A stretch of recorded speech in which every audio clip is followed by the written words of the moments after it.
समझते हैं business environment के बारे में। देखिए, बिजनेस एनवायरनमेंट को यदि हम समझना चाहते हैं तो हमें ये समझना है कि कुछ फोर्सेस होते हैं जो हमारे बिजनेस को अफेक्ट करते हैं। कुछ ऐसी चीज़ें होती हैं जो हमारे कंट्रोल में रहती हैं और कुछ ऐसी चीज़ें रहती हैं जो हमारे कंट्रोल में नहीं रहती हैं, लेकिन फिर भी वो हमारे बिजनेस को अफेक्ट कर रही होती हैं। तो बिजनेस एनवायरनमेंट बेसिकली उन्हीं सब चीज़ों का सम टोटल है, उन सारे इंडिविजुअल्स का, इंस्टीट्यूशंस का, या जो भी अदर फोर्सेस हैं जो हमारे बिजनेस के कंट्रोल से बाहर हैं लेकिन फिर भी वो हमारे बिजनेस को अफेक्ट कर रही हैं।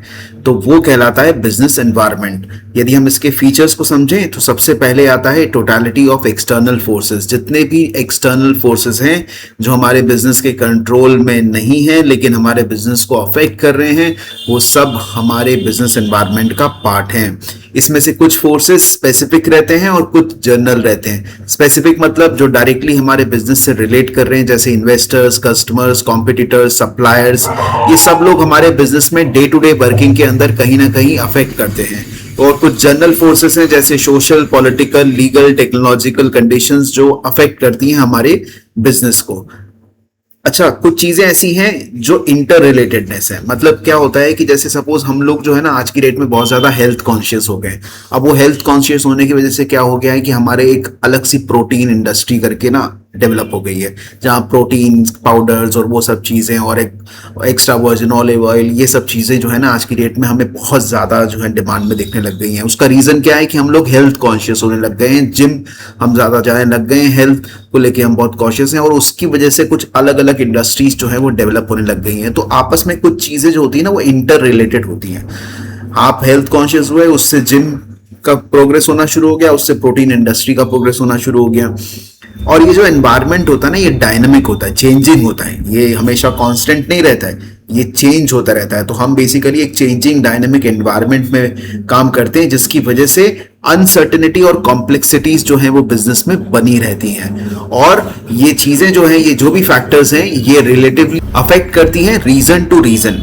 ये एक पर्टिकुलर रीजन से दूसरे पर्टिकुलर रीजन में अफेक्ट करने वाले फैक्टर्स जो है वो अलग अलग हो सकते हैं। तो इस तरह से हमने ये समझा कि क्या क्या फीचर्स हैं जो बेसिकली हमारे एनवायरनमेंट को बनाते हैं। आइए अब इस इंपॉर्टेंस समझते हैं बिजनेस एनवायरनमेंट की कि को क्यों पढ़ना जरूरी है। देखिए, सबसे पहली चीज है कि ये अनेबल करता है आइडेंटिफाई करने के लिए हमारी फर्म को कि क्या क्या अपॉर्चुनिटीज हैं और क्या क्या फर्स्ट मूवर एडवांटेज हम ले सकते हैं। यदि हम अपने एनवायरनमेंट को अच्छे से समझेंगे और ये देखेंगे कि क्या क्या अपॉर्चुनिटीज डेवलप हो रही हैं और उसके ऊपर वर्क करके फर्स्ट मूवर एडवांटेज ले सकते हैं। कोई भी चीज देखिए, जैसे मैं एक आपको एग्जांपल देता हूँ। क्या हुआ था, जैसे कि ना जियो ने ये लॉन्च किया था कि हम लोग 4G नेटवर्क लेके आएंगे और उस नेटवर्क को फिर हम ऑल ओवर इंडिया जो है वो अपना नेटवर्क और स्पीड वो सब चीजें हम करेंगे। इन बिटवीन क्या हुआ, उसके प्लान्स थोड़े से एक्सटेंड होने शुरू हुए और इसी बीच में एयरटेल एक कंपनी आ गई और उस कंपनी ने क्या करा कि फटाफट जो अपना नेटवर्क डेवलप करके फॉरेन टाइप्स करके 4G जो है वो जियो से पहले लॉन्च कर दिया। अब उसने ये अपॉर्चुनिटी समझी और उसने उससे पहले लॉन्च कर दिया, तो और उसको एडवांटेज भी मिला क्योंकि उस समय जो रेट्स थे वो उसने थोड़े हायर रेट्स लिए। अब बाद में जब जियो आया, उसका जो प्रोजेक्ट थोड़ा सा डिले हुआ, लेकिन उसके बाद उसने उसको फ्री करा, लेकिन फिर भी उसकी वजह से बाकी लोग जो अभी तक उस चीज में नहीं आए थे वो लोग तो मार्केट से आउट हो गए, लेकिन एयरटेल आज भी मार्केट में ऐसे कॉम्पिटिटर बना हुआ है because of its first mover advantage. अब जब आप एनवायरनमेंट को समझते हैं तो हम ना सिर्फ अपॉर्चुनिटीज, बस at the same time market के थ्रेट्स को भी समझ लेते हैं, अर्ली वार्निंग्स को भी समझ लेते हैं और उसके हिसाब से अपने बिजनेस को एडजस्ट करना और चेंज करना शुरू कर देते हैं। तो इससे क्या फायदा है कि हम अपने रिसोर्सेस जो भी हैं उसको टैप कर सकते हैं, हम अपने जो भी चेंजेस हो रहे हैं उसको रैपिडली चेंज कर सकते हैं, अपनी प्लानिंग, पॉलिसी फॉर्मुलेशंस उसी हिसाब से कर सकते हैं और ओवरऑल ये हेल्प करता है हमारे बिजनेस को इंप्रूव करने के लिए। अब समझते हैं कि एनवायरनमेंट में क्या क्या डायमेंशंस आते हैं। देखिए, सबसे पहला जो डायमेंशन है हमारा, जो एनवायरनमेंट है, जो एक्सटर्नल एनवायरनमेंट है, जो हमारे बिजनेस को अफेक्ट कर रहा है और वो हमारे बिजनेस के कंट्रोल से बाहर है, उसमें सबसे पहली चीज जो आती है वो आती है इकोनॉमिक एनवायरनमेंट।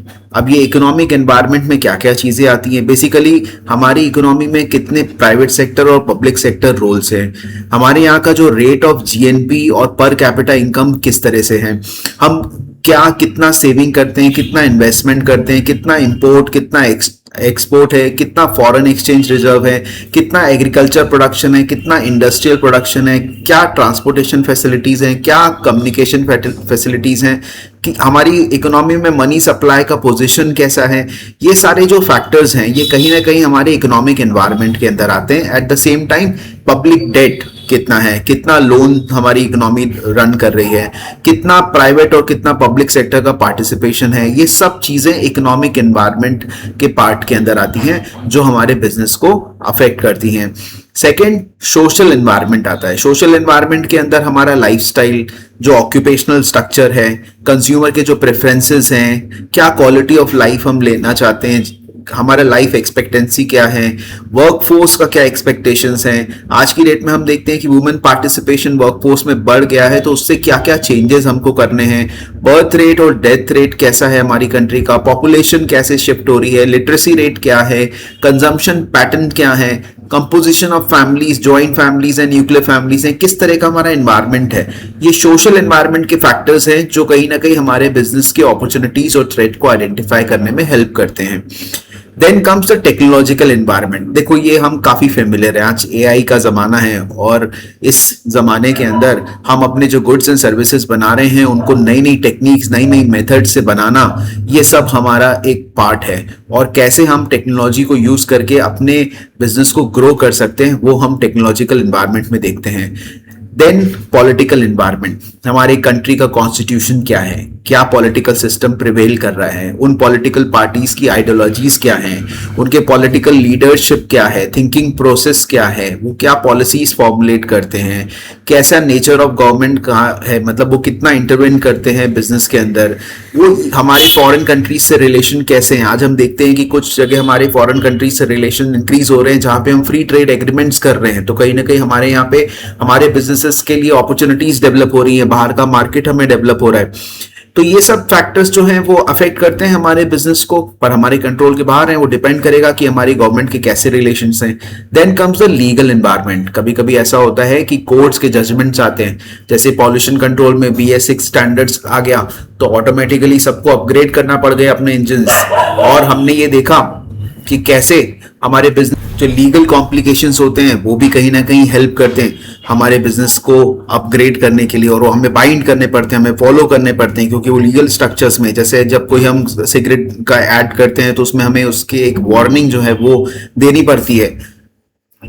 तो जो भी लॉज बनते हैं वो हमारे बिजनेस में हमें फॉलो करने पड़ते हैं अपने बिजनेस के रन कर। तो बेसिकली ये 5 ऐसे डायमेंशंस हैं, इकोनॉमिक एनवायरनमेंट, पॉलिटिकल, सोशल और लीगल और जितने भी अदर टेक्नोलॉजिकल फैक्टर्स हैं जो हमारे बिजनेस को एक्सटर्नली अफेक्ट करते हैं और हमारे कंट्रोल से बाहर हैं। अब नेक्स्ट लेक्चर में आगे कंटिन्यू करेंगे।